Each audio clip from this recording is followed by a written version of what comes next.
राजायाबो गाबगासिनो नै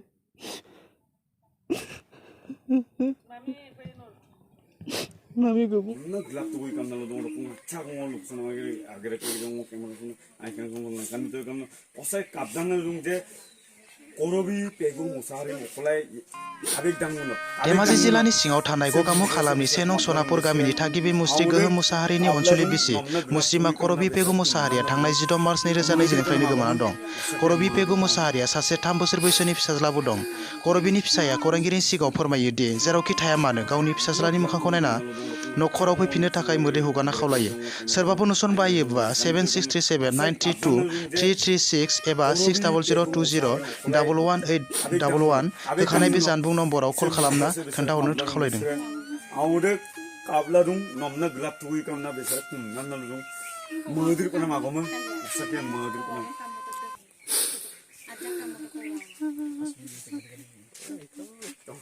गोमाना दं एबा मा जानायमोन न'आव माबाफोर जाथायफोर जालांदोंमोन नामा? जाथायाथ' बिदि जायाखै एफाग्राब जाथाया माने जादों मबाइलनि SMS नि थाखाय आं SMS खौ नुनानै माने चेक खालामदोंमोन सोंदोंमोन सोरनि SMS सोर हरदों आरो आं फन खालामनाबो रायलायदोंमोन रायलायनायाव बियो बुंदों फेसबुकआव फ्रेन्डशिप खालामनानैसो रायलायदों होनदों मबाइल गंसे दंमोन मबाइलखौ आं बेखौ सोंनायखौ बियो सिख'नानै लाफिननो नागिरनायाव आं होआखै बेखौ रागा जोंनानै बियो मेडिकेलाव थांनो होननानै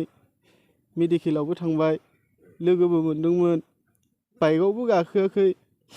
थमथमाव गाखोनानै बियो बिब'नि न'आव फैबाय बिब'नो मबाइल गंसेखौ होलांनानै गाव बिब'नि रुमाव थाहैबाय आं बिब'नि रुमावबो थांबाय बिब'खौ लानानै रायलायबाय आं सोंबाय थौ न'आव थांसै बिफाखौ आं होनदों बाबाया लिंहरदों न'आव थांनो सानैखौबो होननानै दा आं थाङा आं दा थांनांगौबा हारसिंबाबो थांगोन होननानै बुंबाय आं बिदि होननायखाय थांगोन खोमा साननानै जेरावबो थांफेरा नालाय फैफिनबाय आं न'आव दा बियो अबाव थांखो राजायाबो गाबगासिनो दङ नों थाब फैफिन आं नोंखौलाय बोरै गारनानै थांनांगौ जाखो राजाखौ नों मानो गारनानै थांखो नों जेरैखि जाया थाब फैफिन नोंथाङा सोरनिबा सायाव सन्देह खालामदों नामा? सन्देहआथ' बिदि एफाग्राब माबा खालामाखैमोन आं मबाइलखौल' चेक खालामदोंमोन दिनै नोंथाङा जोंनि सेराव माबा बुंदों केमेरानि सिगाङाव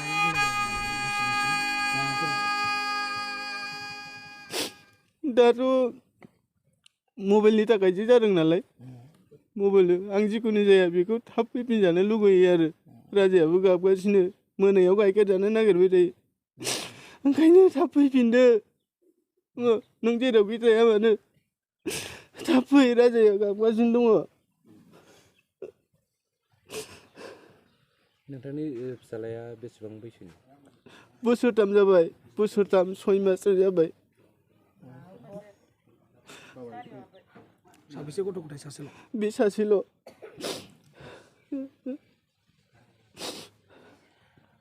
दा आं बेखौनो बुङो नों जेरावखि थाया थाब फैफिन थाब फै न'आवबो नागिरबाय थादों नागिरगासिनो नोंखौ बिराद नागिरबाय मोनाखै थाब फैफिनदो नोङो थाब फैफिन नोंथांनि बिसिया गोमानाया सानबेसे जाखो? दिनैजों सानब्रैयानो जाबाय मामिखौ माबा बुंनो नागिरदों मामिया अबाव दं नोंसा? राजा मामिया मामिया अबाव दं? मामिया आखाइखौ हगारलाय मामिया अबाव दं नोंसा मामिया न' दंना गैया? मामिया अबाव थांदों मिथियोना? अबाव थांदों मामिया? डाक्टाराव थांदों डाक्टारनाव मामिया माला फैगोन मामिखौ माबा होनगोन नामा? मामिखौ गोसोखांदों? मामिखौ गोसोखांदों? मामिखौ माबा बुंना दे बुंलाय मामिया इहे दं बुंलाय नों इहे दं खोन्था मामि थाब फै ओइनि मामिया इहे दं खोन्था मामिया रायलायनो नागिरदों दे खोन्था रायलायहरलाय मामिजों माम जागोन थाब फै माबाफोर जानायमोन नामा? न'आवथ' जोंबोथ' मिथिया डाक्टारनाव थांनो होननानै थांदों बियो जों बारा डाक्टारनाव थांनो होननायखाय गाव फिसौखौ लांखोमादो आयै होननायखाय आं लांदों आंनो 5,000 फैसा होलांदों बियो गाव 500 लांदों इनिफ्राय गाव मानो नांलायनानै थांखो ना माखो आं हौवादों मिथिया मबाइल सेख'लायनाय जादोंनो दा फैनांगौ आरो बियो आंबोथ' फैजानो लुगैयो बिखुनजो होननानै बिहामजो होननानै फैनांगौ आरो फिसौआबो गाबबाय थायो आं हराव उन्दुनो मोना दा आङो देहाया थिगखायसो सानावल'सो एसे गेलेयो होमबाबो नागिरो सानावबो मोनायाव बांसिन गाबो 12ता 1तानिफ्रायनो गाबो आरो आं मा बुंबावनो बेनोसै आंना बिहामजोखौ माबाफोर खावलायनो लुगैदों नामा इनिफ्राय बिहामजोखौ आं फैजानो लुगैयो आं बेखौनो बुंखादों दहायनिफ्राय फैनांगौ न'नि मानसि न'आव फैनांगौ बिहामजोनि सायाव माबाफोर सन्देह दंमोन आं जेबो सन्देह गैया बिनि मबाइल रायलायनायखौ जों होनो नों रायलायनांला बिहामजो ओंखामा खामलांबाय होनबाबो जों रागा जोङा गावआ माने बिदिनो रायलायबाय थायो आरोना जों दाबो फैजानो लुगैयो फैथों बियो मोजाङैनो मोजां जेरै थांदों एरै फैथों जों दाबो मालायजों थांफादों होननानैबो जों सानाखै बे मोजाङै फैफिननांगौ दा जों बेखौनो होननानै आसा खालायनानै थायो आङो फिसौनि थाखायनो जि गाबबाय थायो बिफाखौसो हानो ना बिमा फिसाज्लाखौसो हानो आखाइ आथिं बख्रब जोबलांदों बिफायाबो दाख्लै गाबनानै आंनाथ' आरो फिसौनि थाखाय आं नायखानांगोनखा हरनि 12ता 1तानि बेयाव गाबना होयो मादो बुरखायगोन मादो बुरखाया थालिर दौना दोनो आङो मेथाइजों बुरखायना दोनो बेनोसै